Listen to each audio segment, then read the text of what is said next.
Hello, everyone. So the topic for the video today is a really, really key one. In fact, this it's kind of beginning to touch on the heart of everything when it comes to the impact of narcissism on a child and then later an adult.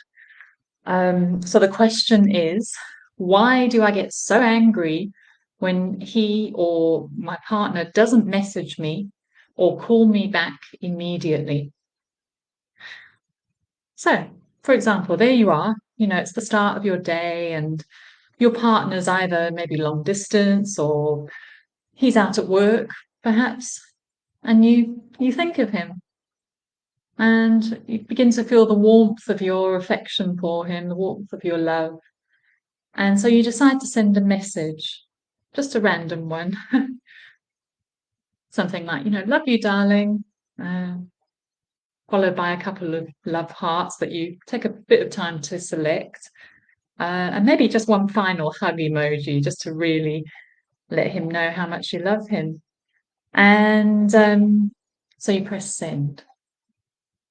And the moment you press send, that's when the struggle begins. So you're waiting by the phone. Well, it's been a minute or two and he doesn't seem to have read it yet. I wonder why he hasn't. I mean, it's been 5 minutes now. Is he avoiding reading it? I bet he is. Or, well, I can see he has read it. I mean, WTF, why is he not responding? Maybe he doesn't actually fancy me, or he's lost interest. Or I bet he's with another woman. I knew I shouldn't have trusted him. He obviously doesn't care about me at all. I'm so angry, and I can feel the anger growing. And so, half an hour goes by, and still no response. Despite your constant checking your phone, there is no relief for you, and your dysregulation is growing and growing. But there's silence, silence, silence. And by this stage, you're furious. And you begin to think to yourself, well, if he messages me, then I'm not going to reply, and he can have a taste of his own treatment and see if he likes it. In fact, the next time we talk, I'm going to bring this up. I'm going to question him. He's not going to get away with this. I need to speak my truth, and I won't put up with this treatment anymore. And so the next conversation you have, when he rings a bit later on, perhaps, is an argument. And he doesn't seem to get it. So if you related to any of what I've just shared there, it doesn't have to be with a romantic partner. It can be with a family member. It can be with a friend.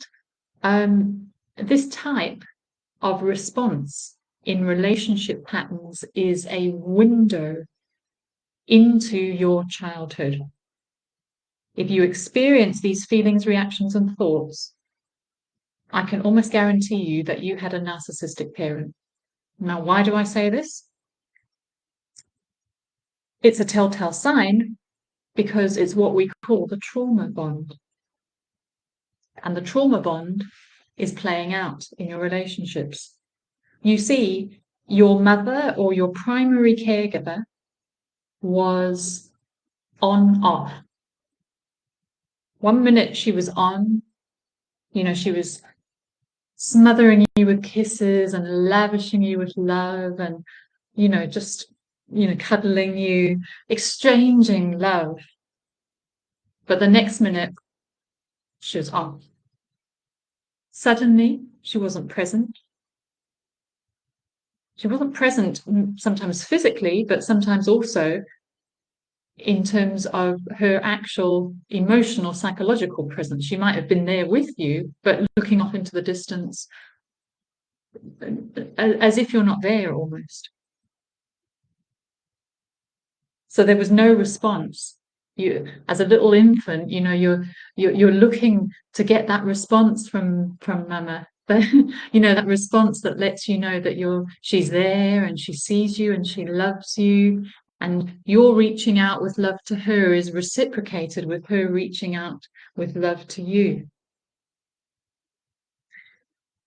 But when you have an on-off mother, in the off times, you couldn't get her presence back. And for a child, that is terrifying. They're left with this sort of sense of mum's not responding. And if mum's not responding, she may not be alive, is the greatest terror. That mother is gone, that she's dead. And that period of her absence, either physical or emotional, is enormous for a baby. It's like if mother goes, I can't survive. My existence depends on this.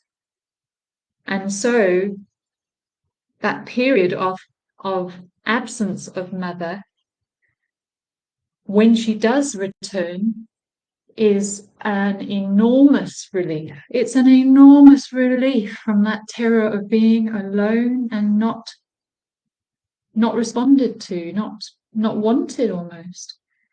The return is what sets up this trauma bond.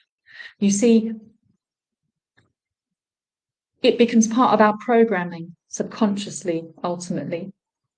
We get set up to seek relief from our dysregulated emotions and a sense of being alone by reaching out and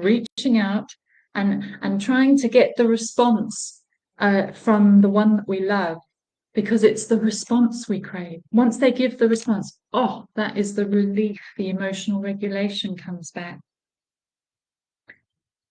But, this cycle is exhausting and it's unhealthy, and ultimately no relationship can survive it unless you begin to do the work. Now, I've only briefly touched on this today. In my mind, we have to get our heads around this in much more depth. If this is your experience, because it is at the heart of everything.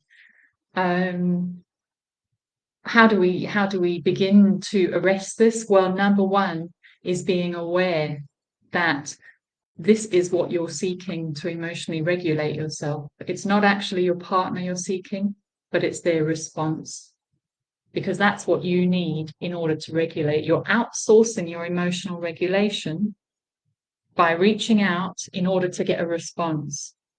So what we need to do is we need to intercept the cycle and find another way of being able to emotionally regulate and sit with the feelings. And that's something I do with clients in the work I do. We begin to shift this programming on the subconscious, but I also have practical ways of beginning to allow you to process the feelings that you're actually trying to escape from by reaching out to your partner and needing that immediate response, needing that immediate soothing. If you've if you found this video to be helpful in any way, or you think somebody else might benefit from it, as I say, it's only a taster. And I will be going into more depth on this on Thursday in a live show on YouTube, which I will post in on my Facebook page. But yes, if you are interested in more of this, please reach out to me. I'll put my Calendly link here, and book yourself in for a free consultation. Thanks, everybody. Take care. Bye now.